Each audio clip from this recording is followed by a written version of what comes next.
আসসালামু আলাইকুম কাকা, ভালো আছেন? ওয়ালাইকুম আসসালাম, ভালো আছি। ভালো আছি ভাই? ভালো। পরীক্ষা কবে? কালকে পরীক্ষা।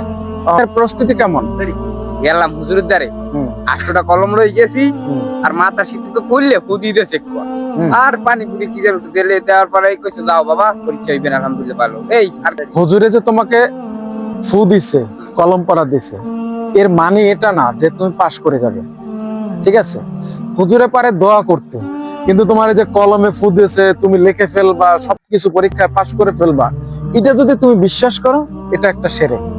কারণ কেউ লিখে দেওয়ার মালিক না। তোমাকে আল্লাহ তাআলা ইলম দিছে, হ্যাঁ, তোমাকে সেটা আহরণ করতে হবে, পড়ালেখা করতে হবে। পড়ালেখা করে পরীক্ষার হলে গেলে তাহলেই তুমি ভালো একটা রেজাল্ট আনতে পারবে। তাছাড়া যদি তুমি চিন্তা করো যে না হুজুরে বুঝিয়ে দিছে, আমি তো আজকে পাস, পড়তেই হবে না, এটা কিন্তু কখনোই হবে না। ওকে? কাকু, আপনি কথাটা ভালোই বলছেন। আজকে রাত থেকে আমি পড়া শুরু করবো।